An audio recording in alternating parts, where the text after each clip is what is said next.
c'est Marie pour une nouvelle vidéo. Alors aujourd'hui on va parler de comment plaire à la fille ou au garçon qui vous attire le plus. C'est quoi? Non. Attends, tu te filmes là? Non. T'es pas sérieuse là?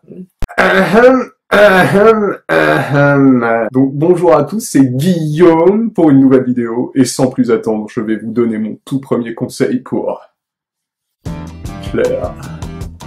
Bon, donc mon tout premier conseil pour plaire, qui est super important, tu vois, c'est d'éviter d'aborder la personne qui te plaît après avoir mangé du boudin à l'ail, parce que ça sent super fort, ça risquerait de la faire fuir, tu vois. Bah quoi?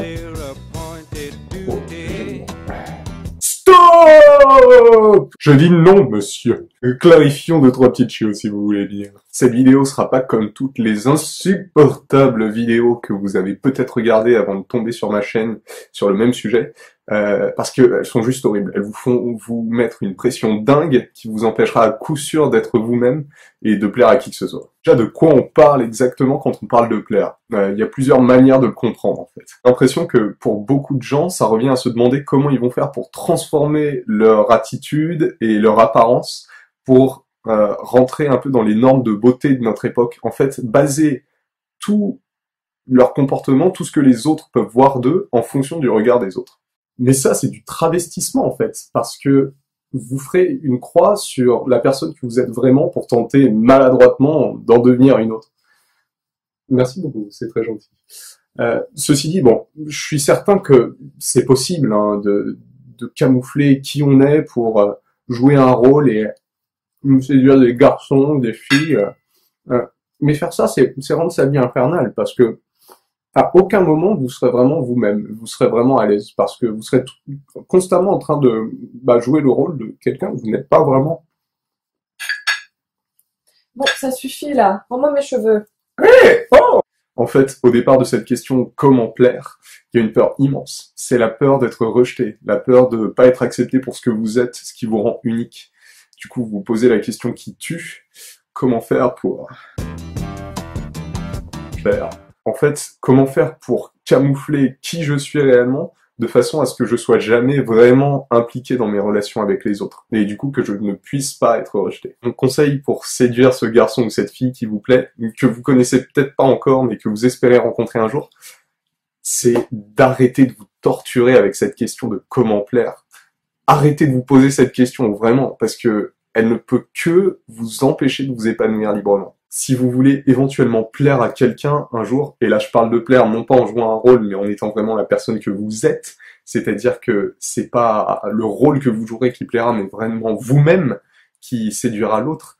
Pour ça, il faut déjà commencer par accepter qui vous êtes, justement, la beauté qui vous rend unique, parce que on pourra jamais plaire à qui que ce soit tant qu'on se plaît pas à soi-même, en fait. Tant qu'on n'est pas en paix avec son histoire, avec qui on est.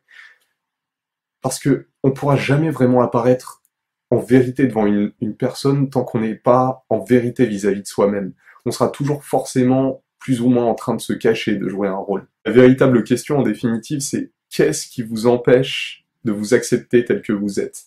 Qu'est-ce qui vous pousse à jouer un rôle? Une fois que vous aurez identifié ça, vous pourrez commencer à vous dégager du regard des autres, qui est une vraie prison.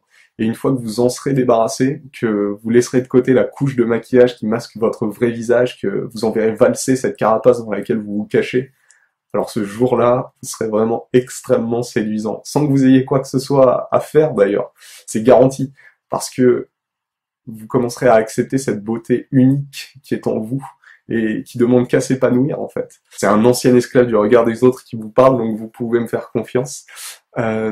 Pour moi, tout a changé depuis que je crois en Dieu. Parce que quand on croit en Dieu, une des choses dont on est libéré, c'est du regard des autres, justement. Parce qu'on se soucie plus que du regard de Dieu. Et Dieu a une manière de regarder qui est complètement différente de celle du monde.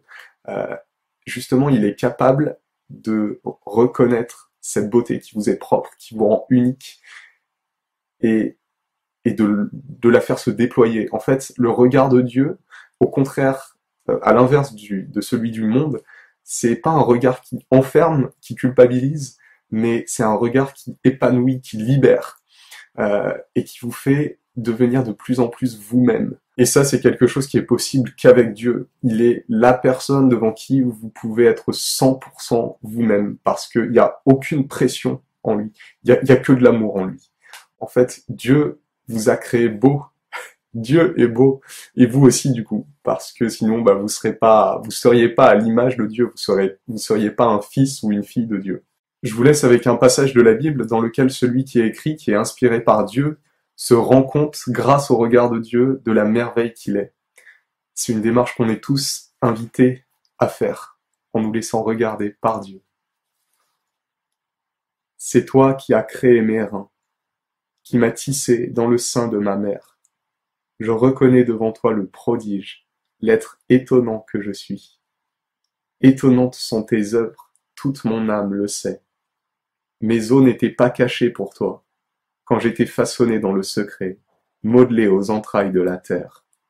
J'étais encore inachevé, tu me voyais. Sur ton livre, tous mes jours étaient inscrits, recensés avant qu'un seul ne soit. Scrute-moi, mon Dieu, tu sauras ma pensée. Éprouve-moi, tu connaîtras mon cœur. Vois si je prends le chemin des idoles, et conduis-moi sur le chemin d'éternité.